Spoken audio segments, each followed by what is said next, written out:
Shavuot tout le monde, j'espère que vous avez pris des forces ce Shabbat pour une nouvelle semaine. On va essayer d'aborder un sujet en rapport avec les parachutes que nous parcourons, Miketz, Veigash, Veichi, Veishev aussi. C'est la notion du tzaddik. Qu'est-ce qu'un tzaddik? Comment être avec un tzaddik? Le tzaddik par excellence que la Torah ne mentionne pas vraiment comme un tzaddik, mais Chachamim nous disent que c'est qu'on appelle tzaddik, c'est Yosef. Yosef a tzaddik. Pourquoi? Parce qu'il a surmonté l'épreuve de la Shmirat Habrit avec la femme de Potiphar. C'est à ce moment-là qu'il a obtenu le titre de tzaddik. On va voir que pour devenir un tzaddik, déjà, c'est pas si simple. Et une fois qu'on est tzaddik, comment se comporter et comment les gens doivent se comporter avec le tzaddik. Donc, Yosef Hatzadik, lui, il a eu une vie très difficile. Donc déjà, il a étudié toute sa jeunesse avec son père, les enseignements de Shem et Ever. Et ensuite, il a été jalousé par ses frères. Il a été vendu, mis en esclavage. Il a eu l'épreuve qu'il a rendue au stade de Tzadik avec la femme de Potiphar.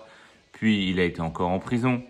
Et enfin, il a été libéré. Et là, toute sa splendeur commençait à se révéler.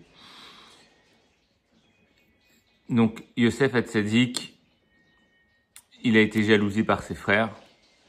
La controverse, un tzaddik, très souvent, avant d'arriver au stade reconnu par tout le monde d'être un grand tzaddik, il subit souvent des controverses. On a vu à travers l'histoire beaucoup de tzaddikim, notamment au niveau de la Chassidoute, le Baal Shem Tov, le Baal Hatanya, Rabbi Nachman, qui ont eu beaucoup de controverses, même au niveau du Moussar, le Ramchal.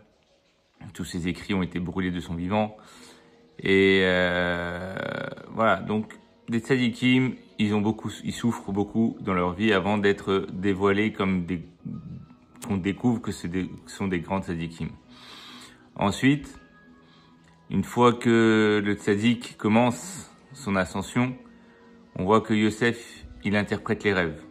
Qu'est-ce que ça veut dire que le tzadik, il interprète les rêves? C'est-à-dire que nous, quand on est encore dans la galoute, on est comme endormi. Le tzaddik, lui, il a eu la capacité de surmonter les épreuves et donc de se réveiller. Donc lui, il est réveillé, nous, on est endormi, on fait des rêves.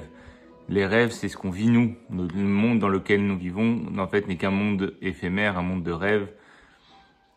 Et le tzaddik, lui, il interprète les rêves. Comme il est écrit dans le Télim, Aïnou Kecholmim, dans le Télim Al-Narod Babel, Aïnou Kecholmim, on était comme des gens qui rêvaient. Et le tzaddik, quand il interprète les rêves, en fait, il nous montre qu'est-ce que Hachem, il attend de nous dans ce monde.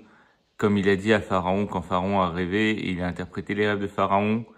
Et il lui a dit, voilà, Hachem te montre dans ton rêve ce qui va advenir. Il va y avoir les 5 années d'abondance, 5 années de famine, etc.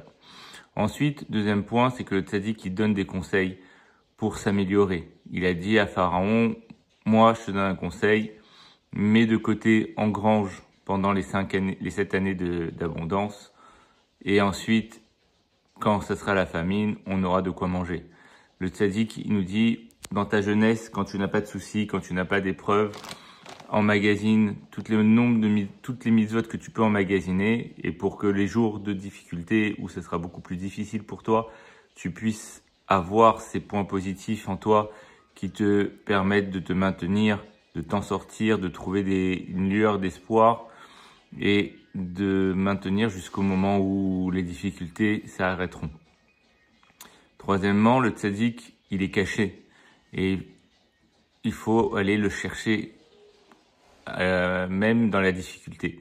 On voit que quand les 10 frères sont partis chercher à manger en Égypte, ils se sont dispersés, quitte à se retrouver isolés chacun d'un côté pour rechercher Yosef, pour rechercher le tzaddik. Une fois qu'ils ont retrouvé le tzaddik, ils se sont retrouvés en sa présence. Le tzaddik ne s'est pas encore dévoilé à eux.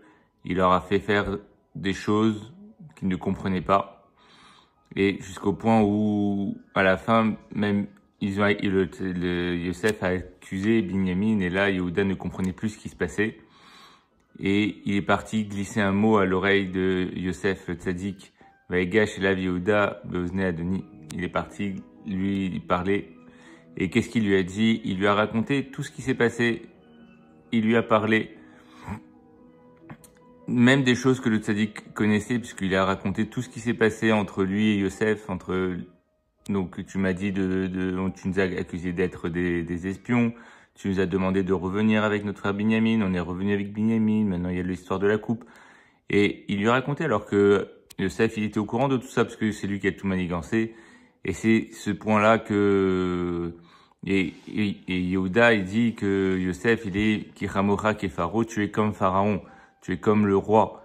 Le roi, c'est qui le roi? C'est Akadosh Baruch Hu. On voit que le tzaddik, il est comme le roi, donc il faut s'épancher devant Akadosh Baruch Hu, devant le tzaddik, parce que lui, il a la solution, lui, il a la vision d'ensemble de tout ça.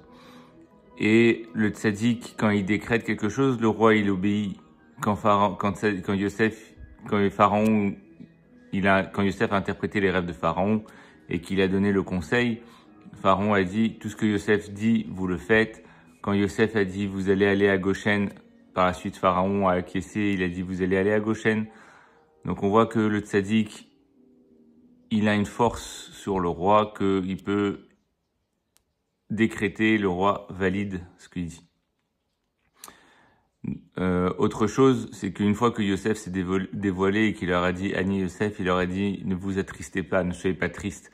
Une fois qu'on est attaché au tzaddik, on fait partie, on est inclus dans le tzaddik, et là, à ce moment-là, on peut se réjouir et être toujours Besimcha, faire la Avodat Hashem Besimcha. Dernier point, c'est que le tzaddik, tout ce qu'il fait, c'est pour Akadosh Baruch Hu. Des fois, le tzaddik, il nous demande de donner la tzedaka, de donner plus, de faire un pidyon nefesh, de donner une grosse somme d'argent pour annuler des mauvais décrets. Et c'est ce que Yosef a fait. Il a racheté tout ce qui était en Égypte pour nourrir le monde entier. Le tzaddik, c'est lui qui est la source. Tzaddik et Sodolam, c'est la base du monde. C'est lui qui nourrit le monde. Grâce à lui, le monde y tient. Et c'est ça, en vrai, tzaddik, le tzaddik à émettre. Si Dieu veut, bientôt, Bimira Be'amenu, le Mashiach va se dévoiler et on verra tous ces signes. Et grâce à ça, on saura reconnaître que c'est lui le Mashiach, que c'est lui le tzaddik qui est Sodolam, qui va amener la délivrance. Tout ce qu'il fait, ce sera pour la gloire d'Akadosh Baruch Hu, pas pour lui. Et il nous montrera le bon chemin, il nous donnera des conseils pour s'améliorer et pour suivre le bon chemin. Je vous souhaite Shavua Tov, à bientôt.